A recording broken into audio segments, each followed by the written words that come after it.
할렐루야. 하나님의 은혜가 함께 하시기를 기원합니다.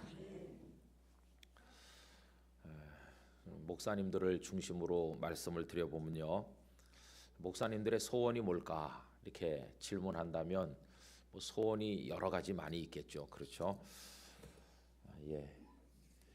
금성교회 정신아 목사님 예물을 드리셨습니다. 근데 빼놓을 수 없는 소원 중에 하나는 설교 잘했으면 좋겠다 그런 생각이실 것 같습니다. 우리 신학교 다닐 때 보니까 그 기숙사에 사는 전도사님들이 이제 설교 좀 잘해보려고 서울 시내 내노라 하는 설교자가 목회하는 교회들마다 돌아다닙니다. 그리고는 이제 보고 배우는 거죠. 그래서 맹렬하게 연습합니다. 근데 아무도 없는 데 가서 조용히 하면 좋은데 기숙사 옥상에 올라가서 연습하는 겁니다. 실제로 옛날에 그런 일이 많이 있었는데, 옛날에는 뭐 이렇게 카세트를 테이블 넣어갖고 들고 다니면서 듣는 워크맨이라고 하던 조그마한 그런 것들이 많이 있었는데요. 그게 막 나올 때입니다. 상당히 고가품이었는데 처음에 나올 때 아마 요새는 그런 제품을 만들지도 않을 것 같습니다. 이제 구시대 유물처럼 된 것이죠. 근데 하여튼 그걸 엄청난 돈을 들여서 사가지고는 그 존경하는 목사님들, 닮고 싶은 목사님들의 설교 테이블 어렵게 구해서 거기다 놓고 틀어가지고 이제 연습하는 겁니다. 그때 서울 장안에 이름난 설교자들은 뭐 영락교회 박조준 목사님이라든지 또 조용기 목사님이라든지 그런 몇몇 분이 계시는데, 그것도 성향에 따라서 판이하게 다릅니다. 어떤 사람은 완전히 조용기 목사님 복사판이에요. 그래가지고 조 목사는 휙 이렇게 하면서 발음 세는 것 같이 하잖아요. 그거 따라서 하는 사람도 있고, 어떤 사람은 박조준 목사님을 억양을 그대로 따라서 흉내내는 사람이 있어. 그걸 또 조그맣게 안 하고 밤에 기숙사 옥상에 올라가서 이쪽 거기서는 제2의 조용기, 저쪽에서는 제2의 박조준 해가지고 막 떠들어대니까 밤에 막 잠을 잘 수 없고 그랬어요. 참 재미난 일이죠. 그리고 그 목회자가 되고자 하는 이들의 설교를 향한 열망을 읽어볼 수 있는 재미난 광경이었다고 생각이 들고 그때가 참 그립습니다. 근데 여러분, 설교는 어떤 설교가 잘하는 것일까요? 뭐 설교라고 하지 말고 우리 말로 한번 해봅시다. 말은 어떻게 하는 말이 잘하는 말이겠습니까? 뭐 유창한 말도 있죠. 입만 열면 따발총 쏘는 것 같이 버벅대지 않고 쫙 나오는 사람도 있고요. 어떤 사람은 아주 구수하고 재밌게 앉아 듣고 있으면 시간 가는 줄 모르게 하는 사람도 있고요. 그 말하는 방식이 참 재주가 뛰어난 사람들이 있습니다. 근데 저는 성경을 읽으면서 의아한 생각을 가진 부분이 있었는데, 모세가 말씀을 잘하는 분이었을까 못하는 분이었을까, 이게 궁금했어요. 왜냐하면 여러분, 그 출애굽기 3장 4장에서 떨기나무 불꽃 가운데서 나타나신 하나님께서 모세에게 너는 내 백성을 애굽에서 건져내라 이렇게 사명을 주시잖아요. 근데 모세가 선뜻 그렇게 했습니까? 그렇지 않았습니다. 끝까지 버팁니다. 이 핑계 저 핑계 되는데 그 중에 가장 큰 핑계가 뭡니까? 자기는 말할 줄 모른다는 겁니다. 저는 말할 줄 모르기 때문에 못한다, 말주변 없다, 그런 식이죠. 그랬더니 하나님께서 모세 대신 말 잘하는 사람을 한 사람 붙여줍니다. 그가 누굽니까? 모세보다 3살 더 많은 형님 아론을 붙여줬어요. 그러니까 그 출애굽기 식으로 하면 모세는 말을 못하는 분이시죠. 그렇죠?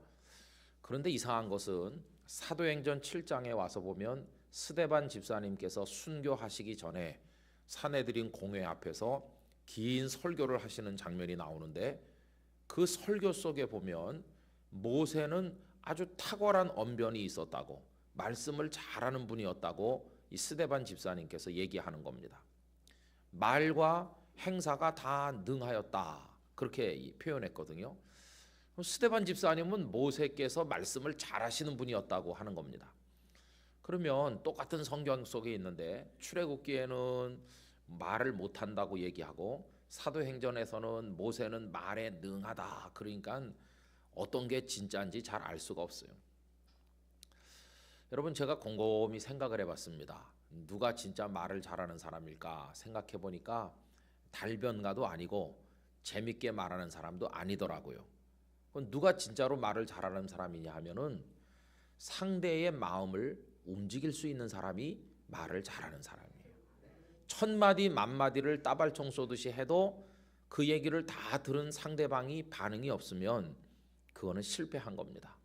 그러나 더듬거리고 버벅거리고 말이 굼뜨고 제대로 안 나와도 서너 마디 짧게밖에 말을 안 해도 상대방이 자리를 털고 일어나서 말씀하신 대로 제가 따르겠습니다. 이렇게 그 마음을 살 수 있다면 이 사람 말을 잘하는 사람인 것이. 결국 말의 능력이라고 하는 것은요, 상대를 움직일 수 있는지, 그 사람의 마음을 얻을 수 있는지 거기 달려 있다는 것을 알 수 있습니다. 이런 얘기를 생각을 하면서 늘 설교하는 목사인 저 자신을 많이 돌아보게 됩니다.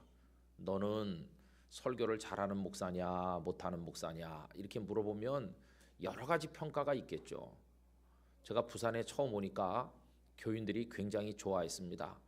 왜 좋아했냐면 설교를 잘해서 좋아한 게 아니고요, 사투리 안 쓴다고 좋아하대요. 그 참 이상한 얘기였습니다. 우리 목사님은 사투리를 안 써서 좋아. 아니 본인들은 사투리 쓰면서 저는 사투리를 안 쓰니까 좋다고 그래요. 근데 부산 와서 오래 살다 보니까 저도 모르게 사투리를 배워요. 그래갖고 지금은 경상도 말도 아니고 서울 말도 아닌 이상한 짬뽕이 됐는데, 그러면 제가 서울 표준말로 사투리 안 쓰고 계속 하면 우리 교인들이 능력받고 변화된 성도가 되는 겁니까? 그건 아니라는 것이. 진짜 제대로 하는 거라면 교인들이 변해야 되겠죠. 그 마음이 주님을 향해야 되겠죠. 세상에 붙었던 마음이 주님을 사랑하는 마음으로 달라져야 되겠죠. 마음을 움직일 수 있어야 그게 제대로 하는 거겠죠. 여러분, 그래서 설교도 결국은 상대방의 마음을 움직일 수 있어야 됩니다.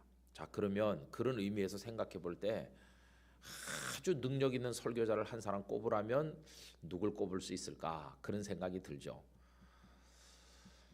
제가 이제 신학교에 강의를 오래 하면서 학생들하고 인물 연구 같은 걸 많이 해봤습니다. 한국 기독교 인물 연구. 그렇게 하면은 우리나라에 복음이 처음 들어왔을 때부터 시작해서 선교사들 중에 걸출한 분 몇 분을 선택을 하고, 그다음에 우리 한국인 교인들 가운데서 뭐 길선주 목사님이라든지 뛰어난 인물들을 쭉 한 35명 내지 한 40명을 선택을 합니다.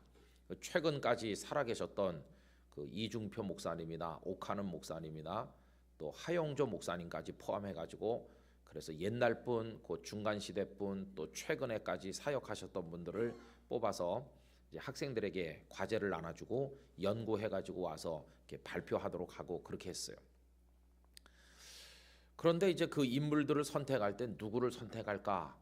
반드시 이제 꼭 우리가 존경한다고 하는 분만 선택할 필요는 없습니다. 왜냐하면 한국 교회로부터 배척을 받았던 사람들에게도 배울 점이 있고, 뭐가 잘못됐는지 반면 교사로 배워야 되니까 수업을 하는 거니까 다양하게 선택해가지고 뭐가 옳고 뭐가 잘못됐다 이렇게 배우는데, 다양한 인물들을 이제 서베이를 하는 거죠. 그러니까 매년 똑같은 사람을 안 하고 학기마다 서로 바꿔서 하니까 참 다양한 인물들을 공부를 하게 됐습니다. 참 재밌었던 시간이라고 생각이 드는데요. 한 번은 이용도 목사님이란 분을 스터디를 한 적이 있습니다. 이용도 목사님을 그 대상에 올려놓은 것은 이런 연유가 있습니다. 저희 아버님 살아계실 때 한 6, 7세 됐을 때 제가 아버님께 식사하다 말고 이렇게 여쭤봤습니다. 아버지는 몇 대째 믿는 집안에서 태어나서 모태신앙으로 지금 100세가 가깝도록 사시면서 지금까지 숱하게 많은 목사님들을 만나보시고 헬 수 없을 만큼 설교를 많이 듣지 않으셨습니까? 어제도 말씀드린 것처럼 뭐 길선주 목사님부터 해가지고 우리나라의 유명한 목사님들 많이 만나보시고 그런 분이시거든요. 그 순교자 주기철 목사님 교회도 많이 가셨고 주 목사님 설교도 많이 들으시고 그런 분이니까 이제 궁금하잖아요. 아버지가 평생 많은 목사님들을 만나고 듣고 이렇게 했는데, 또 영락교회에서 신앙생활했기 때문에 한경직 목사님 설교도 많이 들었고 뭐 그런 경험이 있으시잖아요. 그 여쭤봤어요. 누굽니까? 아버지 마음에 가장 대단한 설교자다, 이렇게 마음에 아로 새겨져 있는 목사님은 도대체 누구십니까? 이렇게 여쭤봤어요. 여기 성도님들에게 제가 그 똑같은 질문을 드린다면 뭐라고 대답하시겠습니까? 아마 거의 다 이렇게 하실걸요. 글쎄요. 뭐 몇 분 계시긴 계시는데 설교 잘했다고 생각되는 분이 좀 생각 좀 해봅시다. 한 분 고르려니까 힘드네요. 그러면서 조금 생각해 보고요. 아마 대부분이 다 조금 생각해 본다고 그럴 거예요. 여러분들도 특별한 은혜를 받은 경험이 있으니까 생각나는 분이 몇 분 있겠죠. 그렇지만은 딱 한 사람 얘기하라 그러면 좀 생각을 해보고 대답하겠다. 그럴 거 아니겠어요? 근데 저는 깜짝 놀랐습니다, 그날. 왜냐하면 저희 아버님께서 야, 내가 하도 많은 설교를 들어서 좀 생각 좀 해보고 이럴 줄 알았죠. 근데 저희 아버님은 미리 제가 뭘 물을지 알고 계시기나 했다는 듯이 제 말이 떨어지자마자 0.1초 만에 바로 대답이 나왔습니다. 조금도 생각해 보지도 않고. 저는 그 사실에 놀랐습니다. 바로 그 대답이 나온다는 건 얼마나 그날 들은 그 설교가 가슴속에 깊이 사무쳐 있으면 바로 대답이 나올까. 망설임이 없이 생각도 안 해보고. 여러분, 그 아버님의 대답 속에 나온 인물이 이용도 목사님이었어요.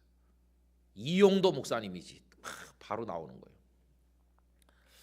여러분, 이용도 목사님은 참 특이한 분이십니다. 1900년 나가지고 1933년까지 살았으니까 예수님처럼 33년 살고 가신 분입니다.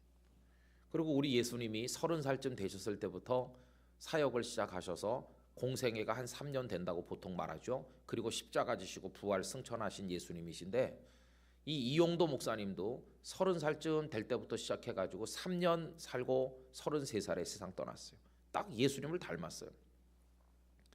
근데 그분은 이제 공부도 많이 했지만 또 한학도 많이 하고 또 독립운동하다가 감옥에 간 일제에 맞서가지고 그런 전력도 있으시고 그런 분이신데 우리 장로교인이 아니고 감리교인입니다. 감리교 신학교를 나왔어요. 그리고는 저 강원도 지방에 가서 이제 목회를 시작을 했는데 그 산골 구석에까지 전국 각지에서 사람들이 몰려들고 이용도 전도사의 그 명성이 말이죠. 하늘을 찌를 듯 했어요. 그것도 본격적으로 한 건 한 1년 됩니다. 한 1년. 한 1년 만에 전국적인 인물이 됐어요. 왜냐하면 그 이용도 목사님의 설교를 듣고 있으면 사람들 중에 울지 않는 사람이 없고 예수님이 오신 것과 같은 느낌을 받았고 사람들의 마음속에 엄청난 감동이 물결쳤다고 합니다. 그럼 여러분, 그분이 1933년에 돌아가시잖아요. 그럼 저희 아버님이 1914년생쯤 되거든요. 그러면은 저희 아버님이 1914년에 나서 그분이 1933년에 돌아가셨으면 그분이 돌아가실 때 우리 아버님은 만 20살도 안 됐어요.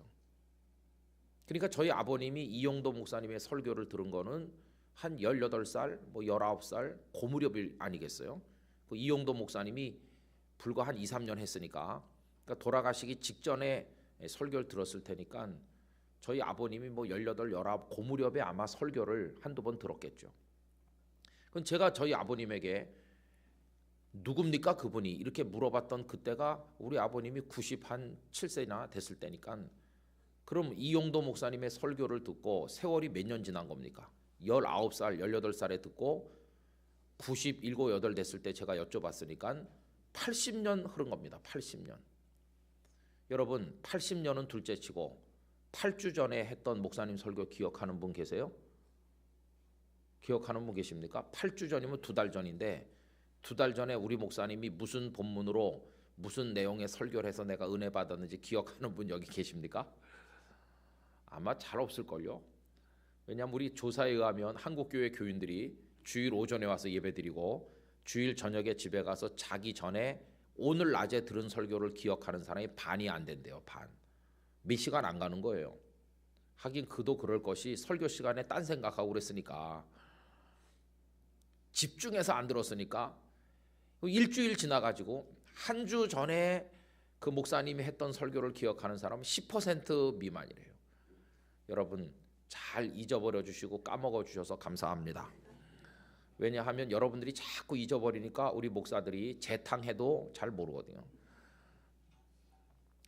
똑같은 설교를 또 해도 모릅니다. 왜냐하면은 한 3년 만에 또 하면 전혀 모릅니다. 저게 3년 전에 했던 설교인데 이렇게 기억하는 사람이 없으니까요.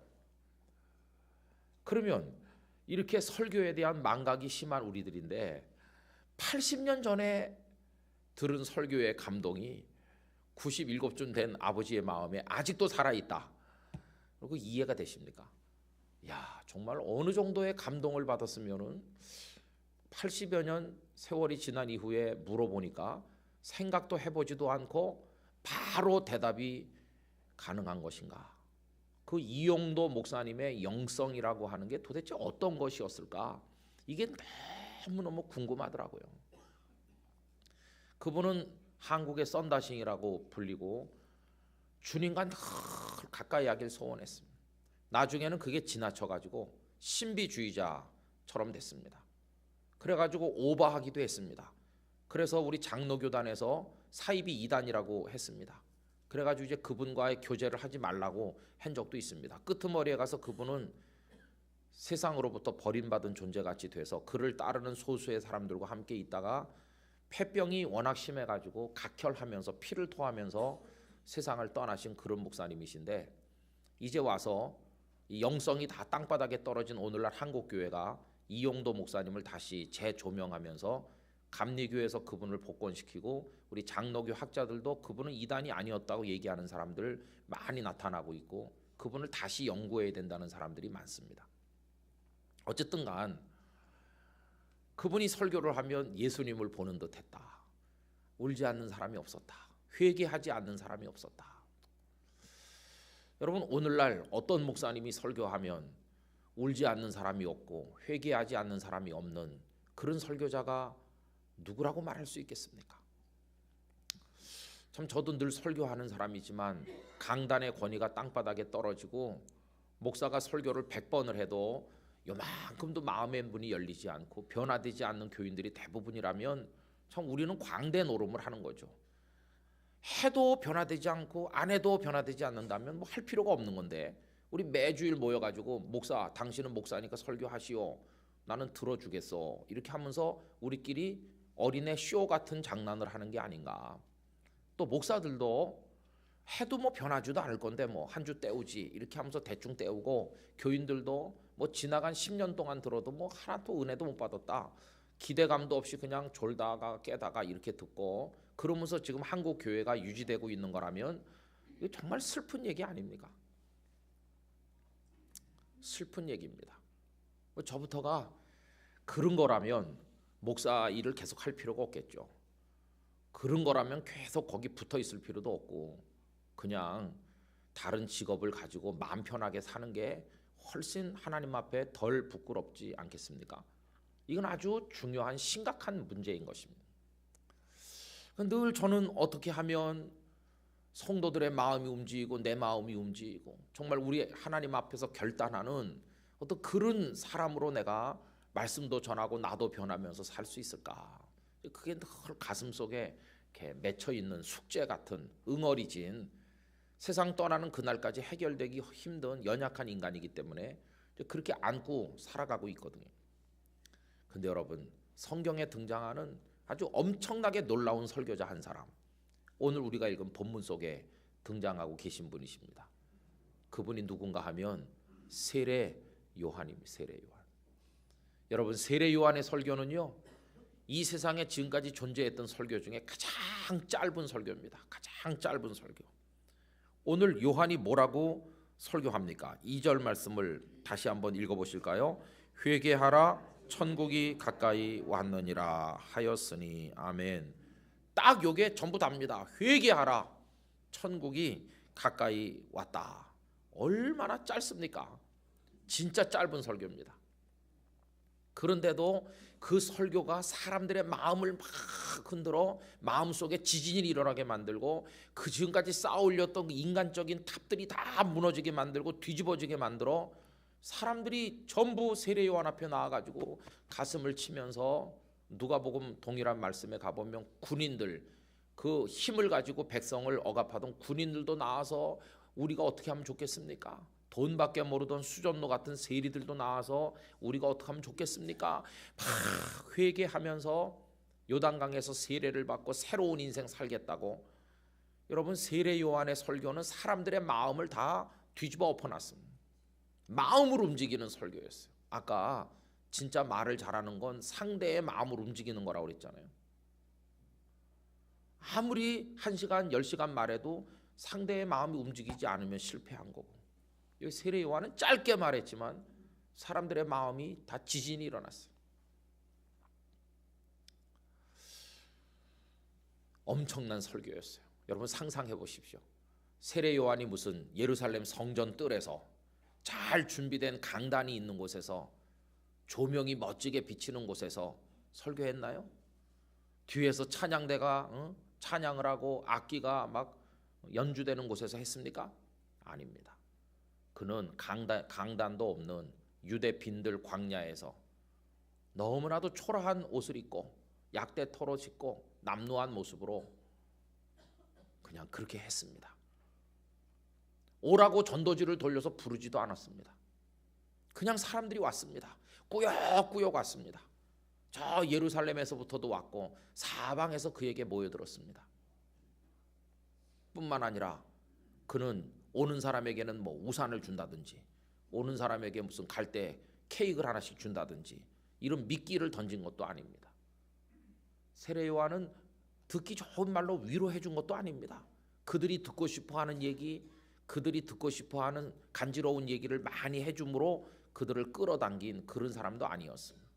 방금 읽은 말씀대로 듣기 거북한 얘기, 아무도 듣고 싶어하지 않는 얘기, 회개하라, 넌 나쁜 놈이야, 너는 죄인이야, 독사의 새끼들아, 막 이렇게 설교했습니다.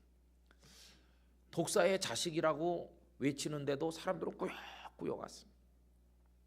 저는 그 말씀 읽을 때마다 생각해 봅니다. 만약에 오늘날 목사님들이 주일날 독사의 자식들아 막 이렇게 하면 그 다음 주에 누가 올까요? 그 다음 주까지 갈 것도 없이 예배 끝나자마자 긴급 당회 열어가지고 목사 내보내자. 저 목사도 아니다. 우리가 독사의 자식이야. 하나님의 아들이지. 이럴 거 아니겠어요. 그리고 대한민국에 모르게 몰라도 교인들 보고 독사의 자식들아 이렇게 설교할 목사 단 한 명도 없습니다. 독사의 자식님들이시여 이렇게 그렇게도 못할 겁니다. 독자도 못 꺼낼걸요. 다 듣기 좋게 말해주고 복 받으라 그러고 잘 되라 그러고 축복기도 해주고 여러분은 아름다운 하나님의 자녀라고 말해주고 막 축켜 세워주고 이러지 누가 독사의 자식이라고 설교합니까? 아무도 안 하죠. 근데 세례 요한은 그렇게 하는 거예요. 그렇게 회개하라고 막 신랄하게 요만큼도 불쌍히 여기지도 봐주지도 않고 막 하는데도 그럼 사람들이 아무도 안 와야 될 것 같은데 가봤자 욕밖에 안 하더라. 우리가 뭐하러 거기까지 힘들게 가냐 그러면서 아무도 안 올 것 같은데 꾸역꾸역 그래도 오는 거예요. 여러분 이게 신기하지 않습니까? 그 이유를 한마디로 말하면 그게 바로 능력인 것이 능력.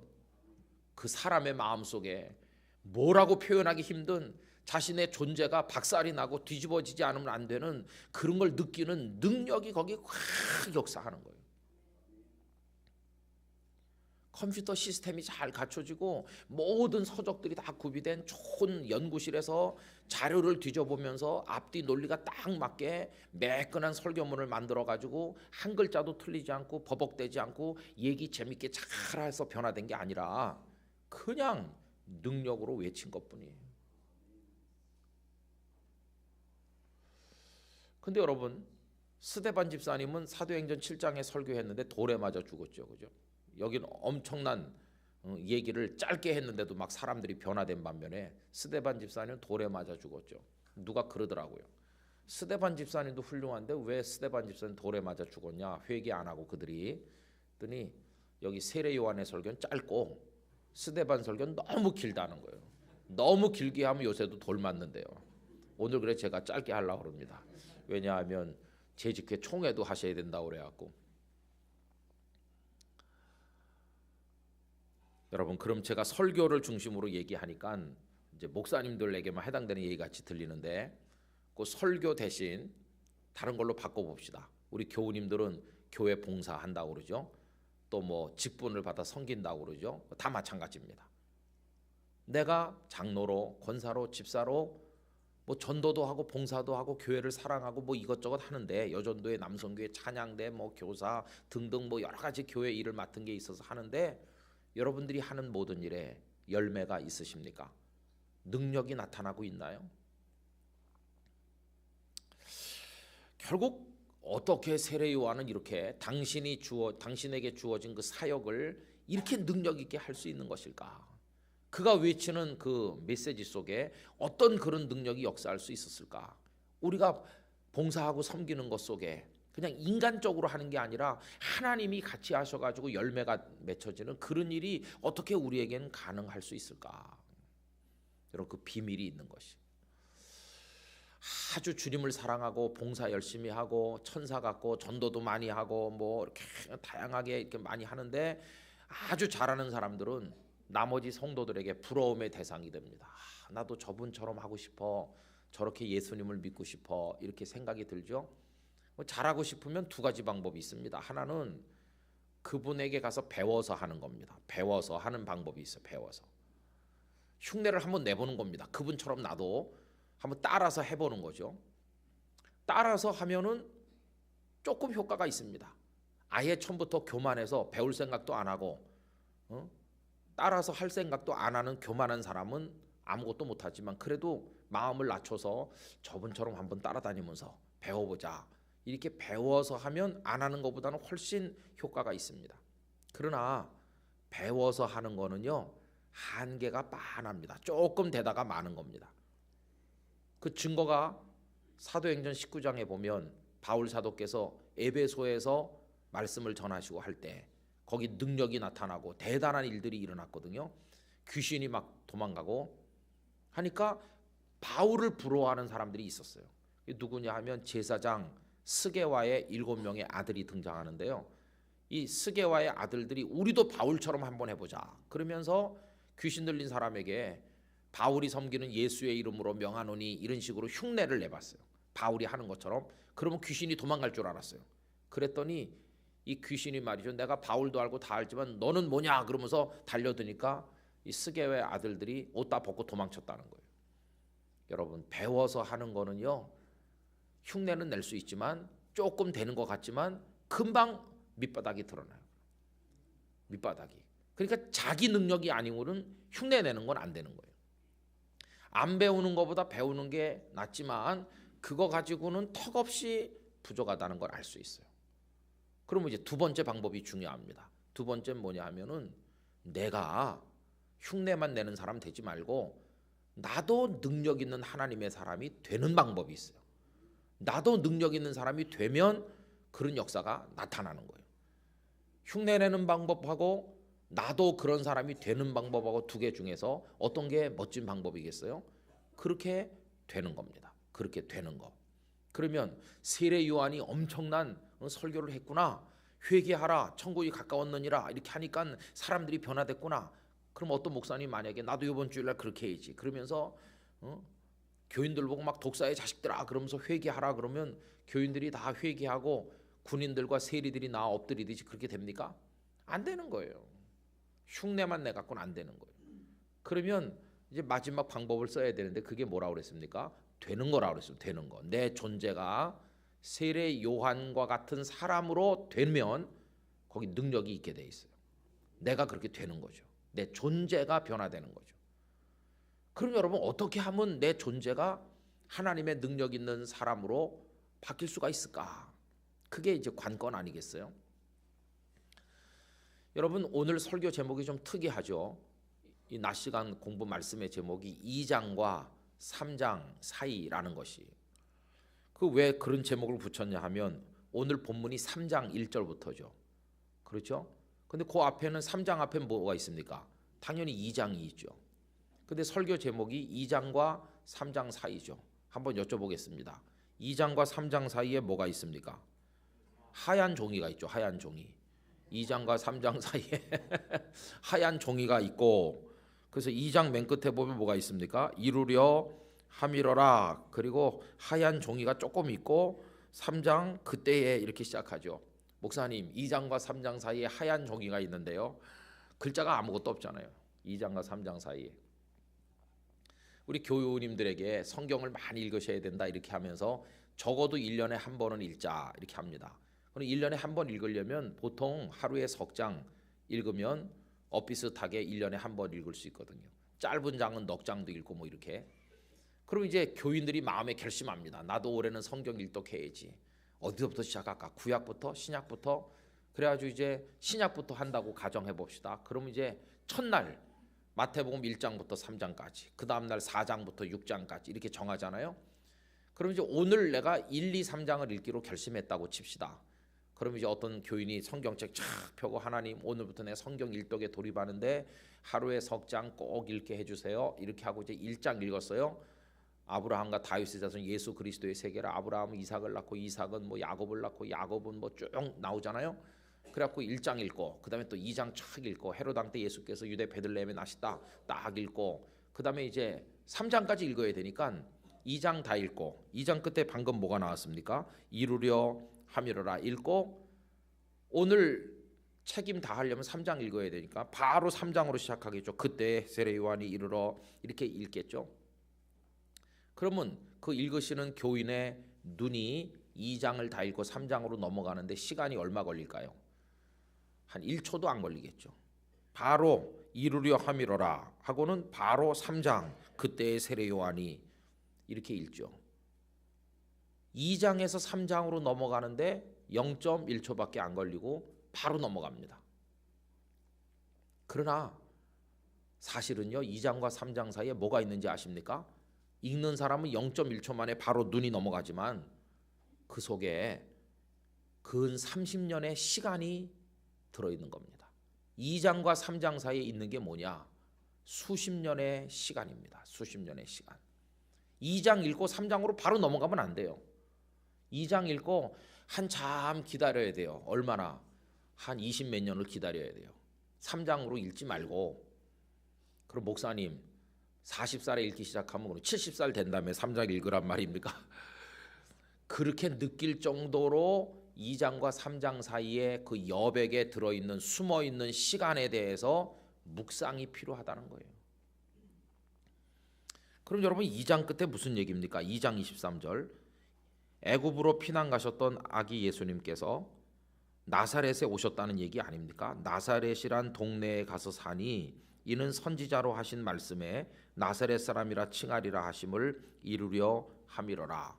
예수님 본래 베들레헴에서 탄생하셨죠. 그 양아버지 요셉과 어머니 마리아가 로마 황제 아우구스투스가 천하로 다 호적하라고 했기 때문에 본 고향인 베들레헴에 호적하러 가셨다가 마리아가 거기서 갑자기 해산하게 되므로 있을 곳이 없어 그래서 구유에다가 아기를 눕힌 거 아닙니까? 마구간에서 아기를 낳으셔서 그 예수님이 나셨죠.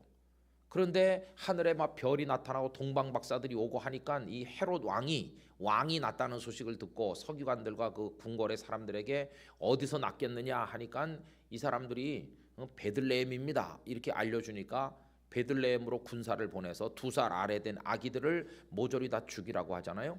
근데 꿈에 천사의 지시를 받아서 박사들은 다른 길로 가버렸고 여기 이제 요셉과 마리아와 예수님께서는 애굽으로 피난 가는 거 아닙니까? 그럼 애굽에 피난을 가셔서 거기서 얼마나 머물렀을지 우리 정확히 모릅니다. 그런데 제가 애굽에 가보니까 예수님이 피난 오셨을 때 머물렀다는 곳에 예배당을 하나 사람들이 져놨어요. 예수 피난 기념교회 이렇게 갖고 있어요. 근데 거기 안내하시는 분이 설명하기를 예수님께서 아기 때 오셔가지고 7년 정도 여기 사셨다는 거예요. 그 사람들의 설명대로 하면 뭐 그건 잘 알 수 없는 얘기인데 하여튼 그 설명하는 분의 얘기가 그래요. 그 예수님이 거기 한 7년 계시다가 이제 나사렛으로 가셨다는 겁니다. 여기 2장 23절. 그럼 여러분 예수님이 7살까지 거기 계시다가 갔다고 그들이 설명하는 말을 우리가 인정한다면 이 2장 23절이 예수님 몇 살 때 얘기입니까? 예수님 7살 때 얘기죠. 그러면 3장 1절은요. 3장 1절은 세례 요한이 지금 등장해가지고 사람들에게 설교하기 시작한 거 아닙니까? 여러분 세례 요한과 예수님은 나이가 같습니까? 틀립니까? 나이가 같습니다. 단지 세례 요한이 6달 먼저 났어요. 그러니까 동갑이라고 해도 틀린 게 아니에요. 그럼 세례 요한이 지금 여기 등장하는데 예수님께서 사역을 시작했을 때가 예수님 몇 살 되셨을 때입니까? 30살쯤 됐다고 성경에 나와요. 그러니까 여기도 요한도 30살쯤 된 겁니다. 그럼 3장 1절은 예수님의 나이가 몇 살 때입니까? 30살. 요한도 30살. 그 2장 23절은 예수님 몇 살 때라고요? 7살. 그 가이드의 설명대로 한다면, 그럼 여러분 2장 끄트머리하고 3장 1절하고 사이에 몇 년 시간이 있는 겁니까? 7살에서 30살로 바로 지금 넘어왔으니까 그들의 설명대로 하면 23년이 여기 있는 거예요. 23년. 그러니까 2장 읽고 3장으로 0.1초 만에 넘어오면 안 되고 23년 동안 쉬다가 와야 돼요. 와가지고 제가 왜 이 이야기를 드리냐면요, 2장에서 3장 사이에 있는 그 여백이 이게 보통 시간이 아니라는 거예요. 더군다나 지금 2장 끝은 예수님의 얘기라 그런데 지금 3장은 세례 요한 얘기죠. 예수님 얘기가 아니고 지금. 그러면 세례 요한에게 국한해서 말해 봅시다. 세례 요한이 애굽에 피난 갔습니까? 요한은 피난 안 갔습니다. 여기 예수님과 연결하니까 23년이지. 요한만 두고 얘기한다면요, 이게 30년입니다. 30년. 적어도 28, 9년은 됐을 거예요. 왜냐하면 누가복음 1장 맨 끝에 가보면 세례 요한이 특별한 방법으로 아기를 못 낳았던 사가랴와 엘리사벳 사이에서 태어난 얘기가 쫙 나온 다음에 세례 요한을 두고 뭐라고 말하냐면 요한이 아기가 빈들에 있었다. 요한이 빈들에 있으면서 거기서 성장했다는 거예요. 이스라엘에게 나타나는 날까지 빈들에 있었다. 그럼 빈들은 뭐 하는 곳입니까? 사람 아무도 없는 곳이죠. 거기서 약대 털옷을 입고 메뚜기와 석청을 먹으면서 요한이 30살 될 때까지 머물렀다는 겁니다. 그리고 거기서 뭐 했을까? 여러분, 그 30살이 될 때까지 수십 년 시간 동안을 요한이 한 것은 하나님을 바라보는 것이었어요. 아침 이슬이 내린다면 요한은 그 이슬을 받아먹는 사람이었습니다. 그 이슬은 은혜라는 이름의 이슬이었어요. 사명이라는 이름의 이슬이었고 깨달음이라는 이름의 이슬을 그가 받아먹은 것이. 나는 왜 이 땅에 보내졌는가? 메시아의 길잡이가 되어 광야에 외치는 자의 소리가 되도록 주께서 나를 이 땅에 보내셨다. 그리고 나는 예수님의 길을 예비하는 길잡이가 돼야 된다. 그리고 나는 사람들에게 듣기 좋은 얘기를 하라고 온 게 아니라 그들의 마음을 흔들어서 회개케 하려고 왔다. 나는 그런 사명자다. 이걸 마음속으로 되새기고 또 되새기면서 그 사명 감당하기를 그가 하나님 앞에 눈물로 기도한 시간이 그 몇십 년인 것이. 여러분, 예수님은 한 3년 정도 하시고 십자가에 달리고 부활 승천하셨지만 세례 요한은요 3년이 뭡니까? 훨씬 짧게 했습니다. 예수님 등장하실 때까지 조금 해가지고 사람들의 주목을 받았는데 예수님 등장하신 다음에는 자기 제자도 예수님께 다 보냅니다. 요한복음 1장에 안드레가 본래는 요한의 제자였는데 너 이제는 저분에게로 가라 이렇게 다 보내고, 그리고는 소수의 사람과 더불어 있다가 헤롯 안티파스가 제수인 헤로디아를 끌어들여서 결혼하는 불륜을 보면서 신랄하게 책망한 죄로 그 마카루스 감옥에 갇혀 있다가 그 살로메라고 하는 헤로디아의 딸이 춤을 추고 헤롯이 거기 홀딱 반해서 원하는 건 뭐든지 다 주겠다고 했을 때 이 여인이 가서 자기 엄마 보고 뭘 달라고 할까요? 하니까 이 간교한 여인이 세례 요한의 목을 베어 쟁반에 담아달라고 그래라. 그래갖고 세례 요한의 목이 달아났습니다. 그러니까 세례 요한은 아주 짧게 살고 짧게 사역하고 가신 분이세요. 그러나 그 짧게 했지만 엄청난 능력의 종으로 살다 가신 것이. 여러분, 그러면 그가 빈들에서 머물던 그 긴 시간 동안에 뭘 준비한 겁니까? 저는 그 시간이야말로 요한이 설교를 준비한 시간이라고 생각합니다. 어떤 설교 한 편을 준비했을까요? 여기 나오는 3장 2절 회개하라 천국이 가까웠느니라. 요 짧은 설교 한 편을 준비하는데 20년 30년 세월이 투자된 것이에요. 그렇게 오래오래 가슴에 담고 사명을 음미하고 마음으로 되새기고 또 기도하고 하나님의 능력으로 옷 입힘을 받고 그 능력이 가슴속에 역사하는 그 상황에서 회개하라 외치니까 그 듣는 사람들이 다 거꾸러진 것이. 설교는 짧고 설교를 위해 준비하는 시간은 길었다는 걸 알 수 있어요. 그렇죠? 근데 오늘 저 같은 목사는 어떻게 하냐 하면은 설교는 교인들이 지루해할 만큼 길게 하는데 설교 준비를 짧게 하는 거예요. 반대로 하죠. 설교 준비는 짧고 설교는 길게. 그러니 무슨 설교가 능력이겠습니까?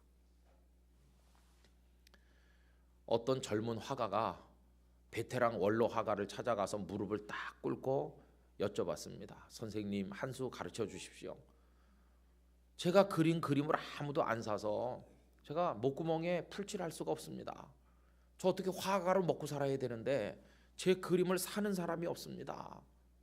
어떻게 좀 한 수 가르쳐 주세요. 이렇게 하니까 그 유명한 화가가 가만히 있더니 자네 그림을 하나 만드는데 얼마나 시간이 걸리는가? 그러니까 예, 제가 한 폭 그리는데 뭐 그죠? 한 반나절이면 하나 그릴 수 있습니다. 저는 그림을 많이 그리는 사람입니다. 빨리빨리 여러 장 그립니다. 이렇게 하니까 가만히 있던 그 화가가요, 거꾸로 하게 그렇게 하더라는 겁니다. 뭘 거꾸로 합니까? 그러니까 2년 3년 만에 하나 그리게. 그러면 틀림없이 팔릴 것이세. 이렇게 말하더라는 거예요. 무슨 얘기일까요? 아침에도 하나, 점심 때도 하나, 저녁 때도 하나 막 그려가지고 내다 걸어놓는 그 그림에 무슨 예술의 혼이 담기고 무슨 인생관이 담기고 무슨 정성이 담겼겠어요? 그냥 막 연습하듯이 그려갖고 내다 거는 그림을 누가 사겠어요? 아무것도 안 담긴 그림이라는 거 보는 사람이 다 아는 거죠. 그러나 화가가 뭐 하는 사람인지, 인생은 어떤 것인지, 이 작은 화폭 속에 뭘 담을 것인지를 생각하고 또 생각해서 그 영혼을 통과해가지고 만들어진 어떤 엑기스를 그림으로 표현해서 2년 3년 만에 하나를 그렸다. 그런 그림을 딱 걸면 보는 사람들이 이건 보통 그림이 아니구나 알아본다는 것입니다. 결국 세례 요한이 설교는 짧지만 설교 준비하는 시간이 길었다는 말을 다른 말로 바꿔 말하면 그는 설교를 준비한 사람이 아니라 설교하는 자기 자신을 준비한 사람이라고 말할 수 있어요. 그 긴 시간은 설교문을 작성하는 시간이 아니라 그 설교를 하게 될 자기 자신을 준비한 시간이었어요. 아까 말했죠. 배워서 하는 거가 있는가 하면 그렇게 되는 게 있다고 그랬죠. 그 되기 위한 시간이 20-30년 시간이 지난 거예요. 세례 요한이 사람들 앞에 나타났을 때는 흉내만 내는 사람이 아니었어요. 하나님의 능력의 종이 된 것이에요. 하나님이 함께하는 사람이 된 것이에요. 속에 하나님의 영이 함께하는 사람이 되어서 나타났어요. 그러니까 그가 신랄한 말로 해도 하나님의 말씀이 선포되고 하나님의 능력이 나타나니까 사람들의 마음이 충격을 받고 다 엎드려 회개하게 된 것이. 그는 되는데 성공한 사람이다 하는 걸 알 수 있어요. 저는 오늘 모인 여러 성도님들께서 하나님이 기뻐하시는 성도가 되시기를 바랍니다. 되는데 모든 걸 걸어야 돼요. 되지 못하고 된 줄로 아는 사람은 다 실패하는 겁니다. 여러분, 그게 나무의 원리입니다. 마태복음 7장에 예수님 하신 말씀, 좋은 열매는 어떤 나무가 맺습니까? 좋은 나무가 맺는 겁니다. 나쁜 나무가, 못된 나무가 좋은 열매를 맺는 일은 세상에는 없는 일입니다. 좋은 나무가 되면 좋은 열매가 맺힙니다. 근데 우리 그리스도인들은요, 자꾸만 열매 합니다. 열매 스트레스가 많아요. 내가 열매를 맺어서 하나님께 바쳐야 되겠는데 열매를 또 못 맺어가지고 죄송합니다 어쩌고 그래요. 그러나 여러분, 이 원리를 이해해야 돼요. 열매를 맺겠다고 결심하고 표를 외치고 열매 맺자 이런다고 열매가 맺어지는 게 아니라 우리 자신이 좋은 나무가 되면 열매 맺자 그런 말 안 해도 저절로 열매가 맺힙니다. 좋은 나무가 되면 저절로 열매가 맺혀요. 중요한 건 뭐냐 하면 열매를 맺겠다는 생각이 중요한 게 아니라 좋은 나무가 되는 게 중요한 거예요.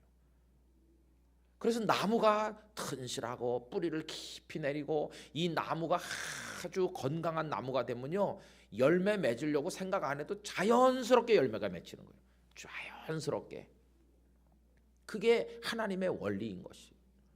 그런데 나무 자체가 병들어서 땅으로부터 진액을 빨아올리지 못하고 시들시들한 나무인데 어떻게 좋은 열매가 맺힐 수가 있겠어요? 그건 아예 안 되는 거죠. 안 되는데 억지로 열매를 맺어보려고 하니까 거기 속임수가 등장하는 거죠. 가짜로 열매 그림을 그려서 갖다 붙이는 거나 똑같은 거죠. 그건 열매가 아니거든요. 오늘 교회들이 똑같습니다. 교회가요, 주님께 뿌리를 깊이 내리고 건강하고 은혜가 넘치는 교회가 돼 있으면 그 교회는 저절로 열매를 맺습니다. 화평의 열매가 맺혀 교인들이 교회 오면 편안하고 행복하고, 사랑의 열매가 성도 간에 맺히고, 전도의 열매가 맺히고, 향기가 나서 온 동네방네 사람들이 알게 돼 있고 그렇습니다. 그러나 교회 자체가 병이 들어가지고 목회자와 성도와 성도 간에 알력이 있고 갈등과 싸움에 시끄러운 소리가 나고 병든 나무가 되면 아무리 열매 맺겠다고 뭐 현수막 붙이고 매주일 함성 질러도 아무 열매가 없는 거예요. 그러니까 나무가 되는 게 중요한 겁니다. 나무가 되는 거. 여러분 이런 얘기 들어보셨어요? 어떤 산에 나무들이 많이 있습니다. 큰 아름드리 나무도 있고요, 볼품이 없는 나무도 있고요, 잎사귀를 많이 달고 있는 나무도 있고, 아주 보기에 초라한 나무도 있고, 다양한 나무들이 다 있어요. 근데 밤새 비바람 광풍이 불어다 확 불었어요. 아침이 돼서 잠잠해진 다음에 보니까 제일 굵고 제일 나뭇잎 많이 매달고 있던 나무, 언제나 거기서 왕처럼 큰 소리 치던 나무가 뿌리가 쑥 뽑혀가지고 나가 떨어져 있는 거예요. 그런데 아주 볼품이 없어 보이고 잎사귀도 몇 개 안 달려 볼품 없던 나무가 그 밤의 시련을 견뎌내고 끄떡도 없이 딱 서 있는 거예요. 쓰러진 거목이 버티고 있는 작은 나무에게 물어봤답니다. 야, 너는 지난밤의 광풍을 어떻게 견뎠느냐? 어떻게 살아남았느냐? 그러니까 그 작은 나무가 말하기를, 아저씨가 나뭇잎을 많이 달고요, 가지를 많이 내가지고 더 많은 나무 이파리를 달아가지고 먼 데서도 참 보기 좋다, 이런 나무가 되려고 애쓰는 그 시간에 저는 나뭇잎은 몇 개 없지만요, 뿌리를 깊이 내리려고 노력했습니다. 뿌리가 깊이 내리니까 간밤에 비바람 광풍이 몰아쳐도 제 흔들리긴 하지만 뽑히진 않았습니다.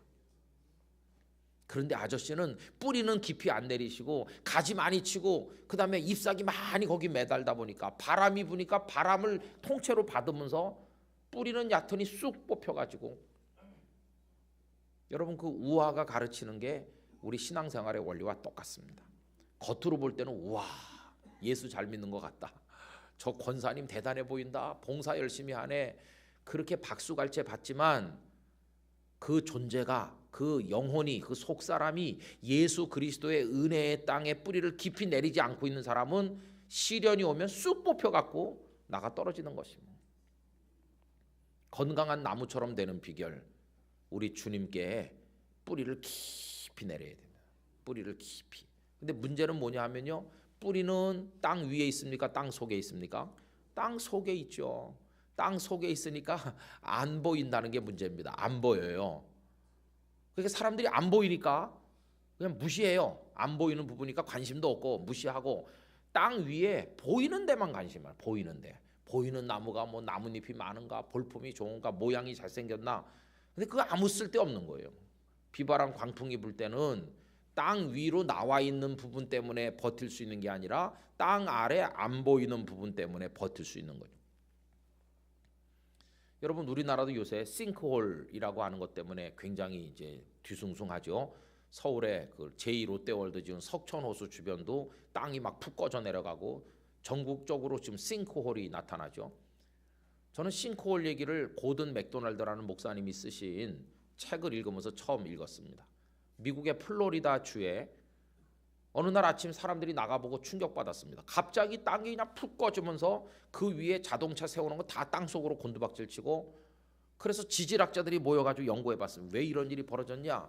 지진이냐? 이거 지진은 아니다. 지진인 것 같으면 주변이 다 하고 뭐 이렇게 할 텐데 여기만 그렇다. 이거 뭐냐? 싱크홀이다. 싱크홀.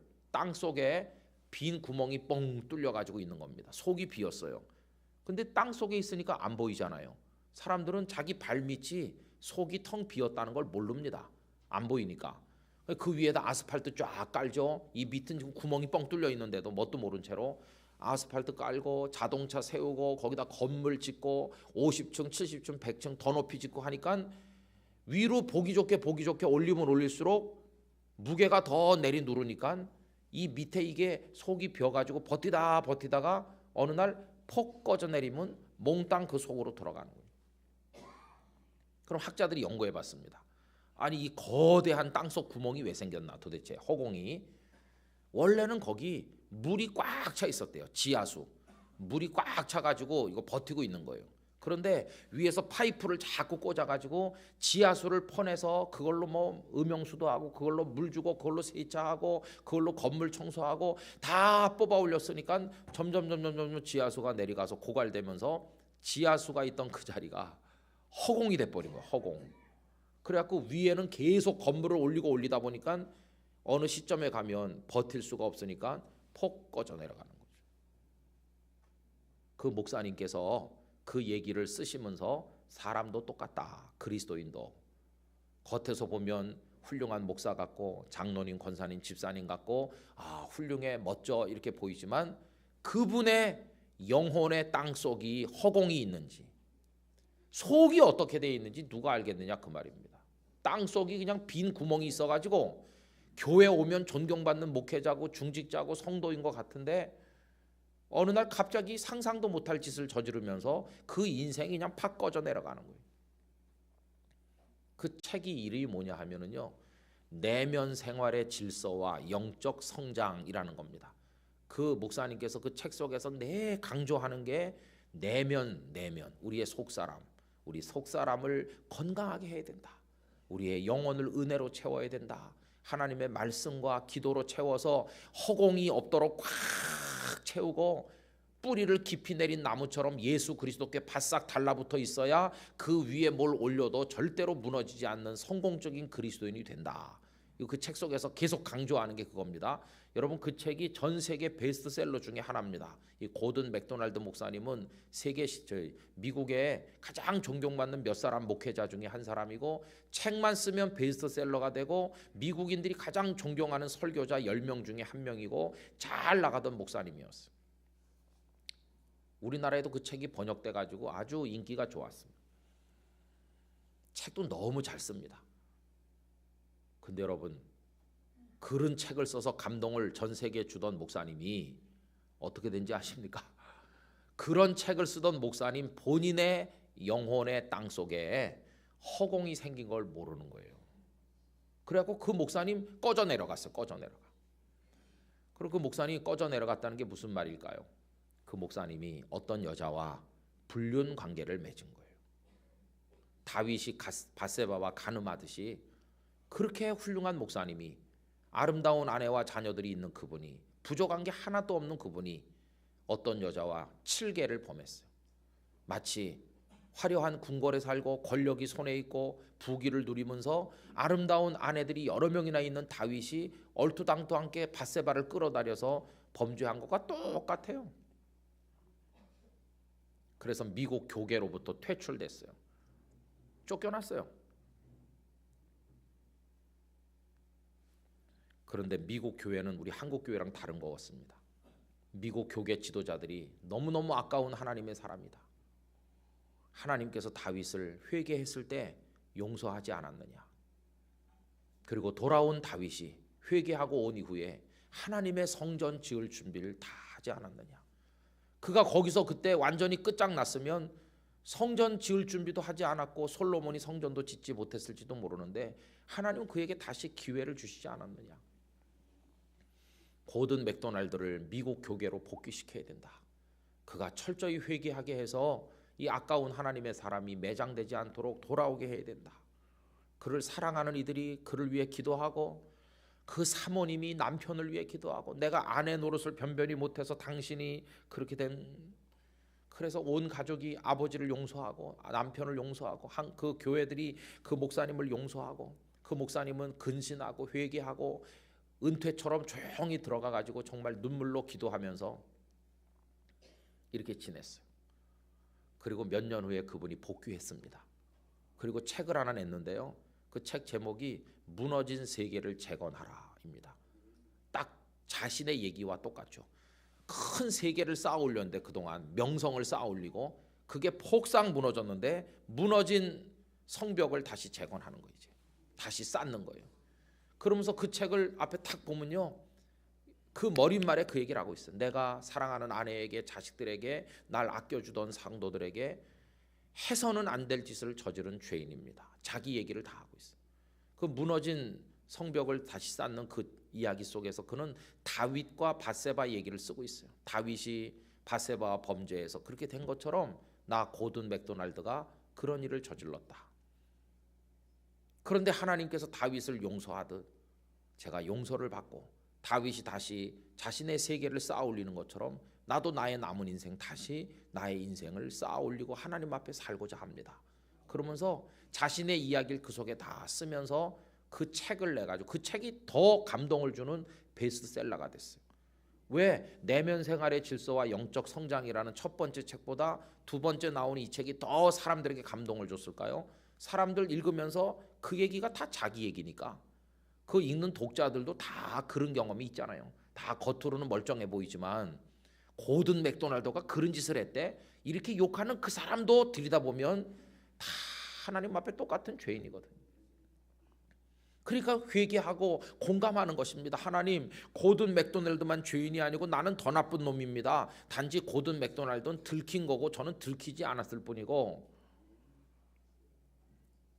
그래갖고 그런 웃기는 얘기도 있어요. 런던에 사회적으로 저명한 명성을 가진 많은 사람들에게 전화가 왔대요.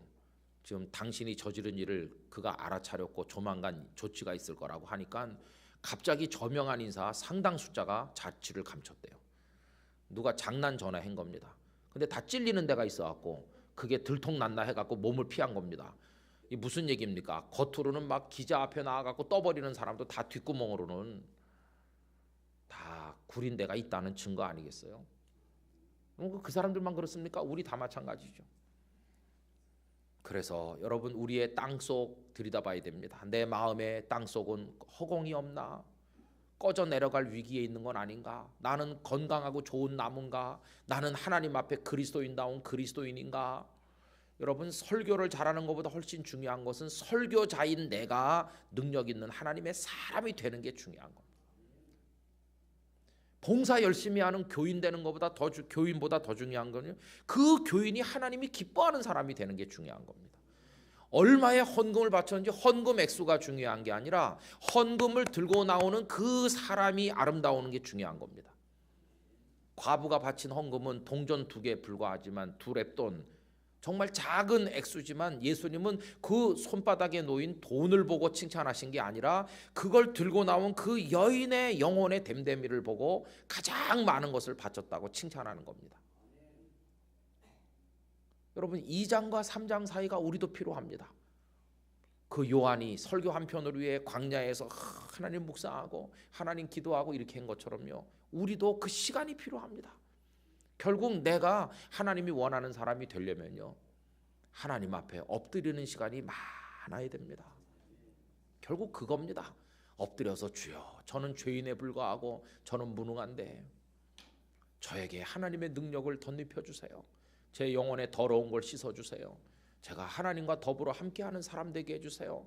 저를 거룩한 하나님의 사람으로 만들어주세요. 저 하나님이 기뻐하는 사람 되고 싶습니다. 눈물로 끌어 엎드려서 기도한 사람이 한마디 하는 설교하고 그냥 평소 시간 있을 때 바둑이나 두고 놀던 목사님이 한마디 하는 거하고는 완전히 다른 겁니다. 결국 장로님, 권사님, 집사님 우리 교회 와서 봉사 열심히 하고 안내하고 주방에서 일하고 이런 거 그 뒤에 아무도 안 보는 시간에 하나님과 얼마나 깊은 교제 속에 들어가는지 그게 중요한 것입니다. 여러분 성경 말씀 똑같습니다. 내가 예수를 몇 년 믿었는데 웬만한 얘기는 다 알지 성경 말씀 그렇게 다 아십니까?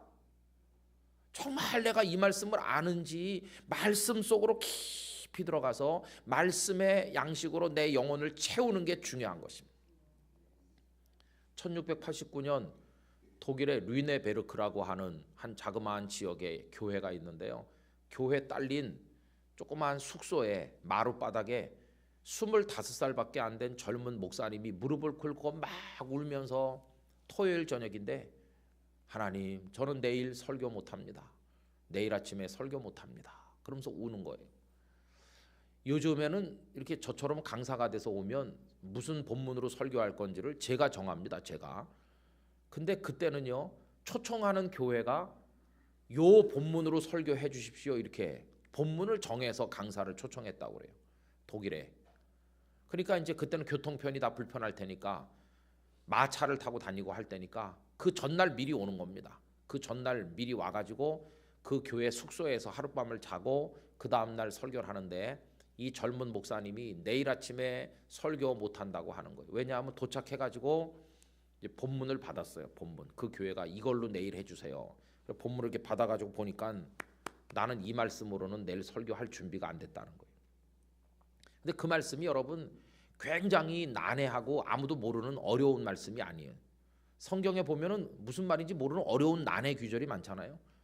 근데 그 목사님이 받은 거는 요한복음 20장 맨 끝절에 이것을 기록하는 목적은 뭐냐 하면, 하나님 그 예수께서 하나님의 아드님 예수 그리스도 하나님의 아드님이심을 너희로 알게 해서 그분을 믿어서 영생을 얻게 하려고 이걸 기록했다는 바로 그 말씀이거든요. 그럼 여러분 성경을 우리에게 주신 목적, 그 읽고 예수님이 하나님의 아들이심을 믿어서 영원한 생명 얻게 한다. 그 얘기 어렵습니까? 처음 듣는 얘기입니까? 우리 당연히 예수님이 하나님의 아들이신 거 믿고 예수 믿으면 영생 얻는 거 다 알잖아요. 그런데 이 목사님은요, 그 말씀을 제가 모른다는 거예요. 하나님, 저는 이 말씀을 모릅니다. 모르기 때문에 내일 아침에 설교할 수 없어요. 그럼 신학교를 안 나왔나? 천만에요. 그분은 25살의 나이에 불과하지만 할레 대학교의 엄연한 신학부 교수였었고, 성경 원어 연구반을 만들어서 히브리어 헬라어로 교수들을 모아놓고 성경을 강의하던, 히브리어 헬라어 성경을 잘 읽어 내려가던 대단히 유능한 신학 박사에다가 못하는 게 없는 능력 있는 사람이었어요. 그 사람이 누구냐면 아우구스트 헤르만 프랑케라고 하는 독일 경건주의의 대가입니다. 그렇게 실력 있고 뛰어난 20살 남짓할 때부터 대학 교수가 된 그런 천재입니다. 그런 사람이 이 말씀을 몰라서 내일 설교할 수 없다고 울고 있는 거예요. 엎드려가지고. 이게 뭘 말하는 겁니까? 그분의 얘기는 이겁니다. 하나님의 아드님이심을 믿어서 영원한 생명을 얻는다. 수백 번 읽어서 알지만, 그러나 그분이 하나님의 아드님이시라는 게 내 마음으로 진짜 믿어져 가지고 그 능력을 힘입고 오늘 내가 이 자리에서 죽어도 영원한 생명을 얻을 수 있다고 하는 그 감격과 확신이 아직 모자라기 때문에, 아직 모자란 내가 어떻게 내일 아침에 이걸 생생하게 이 교회 교인들에게 말해 줄 수가 있겠느냐, 나는 그런 자격이 없다 그러면서 울고 있는 것이. 여러분, 저는 그 얘기를 그분의 일기에서 보면서요, 야, 정말 우리가 하나님께 가질 태도는 그런 거예요. 그죠? 늘 자기를 하나님 앞에 비춰보는 거예요. 나는 정말 이 진리를 제대로 알고 있나? 이 진리대로 살고 있나? 나는 정말 영원히 준비된 사람인가? 그럼 그 다음날 그 프랑케 목사님이 설교를 못하고 그냥 돌아갔을까요? 밤새 차가운 마룻바닥에 엎드려 주님 앞에 눈물로 기도했는데, 그 다음날 일기를 보면요, 나는 그 다음날 하나님의 은혜로 설교를 마칠 수 있었다. 간밤에 하나님께서 나에게 은혜를 주셨다. 예수님이 나의 구주이심을 다시 생생하게 맛보게 하셨고, 그분이 위대하신 하나님의 아들이심을 알게 하셨고, 나는 성도들에게 이 놀라운 은혜를 함께 나눌 수가 있었다. 그날 밤 하나님께서 프랑케 목사님에게 은혜를 주신 거예요. 결국 그 목사님의 무릎 꿇음이, 하나님 앞에 몸부림친 그 모습이 하나님의 은혜와 능력을 입도록 만든 것이. 근데 오늘 우리는요, 내일 교회에서 뭐 안내하고 봉사하고 설교하고 뭐 예배 뭐 기도 맡았고 찬양대 맡았어도 늘 하던 건데 뭐 그까짓 거 못하겠어? 그 밤에 무릎 꿇어 하나님의 은혜를 구하는 게 없잖아요. 토요일 밤 늦을 때까지 드라마 볼 거 다 보고 드라마에 영감 받아가지고 꿈속에서 드라마 꿈꾸고 꿈속에서 탤런트와 데이트하다가 그 다음날 아침에 올라가서 찬양대 하려고 그러면은 찬양대 가사와 어젯밤에 드라마 가사가 막 엮여가지고 헷갈리고, 바둑 늦게까지 두던 목사님은 올라가면 바둑 알로 보이고, 그래갖고 무슨 제대로 하겠습니까? 여러분, 우리 다 겸손해집시다. 하나님, 저 이 말씀 이거 100권 1000권도 아니고 단 한 권이지만 저 이 말씀 아는 거 몇 군데 없습니다. 마치 처음 받는 것 같이 말씀을 다 보고 또 읽고 또 묵상하고 하나님의 은혜를 받아본 적이 없는 사람 같이 구하고 그러는. 그래서 능력을 힘입어 하나님이 원하는 건강한 나무가 되십시오. 그러면 열매 저절로 맺는 것입니다. 그런 능력자가 될 수 있습니다. 우리 그렇게 하게 되기를 예수님의 이름으로 축원합니다. 우리 1분만 같이 합심해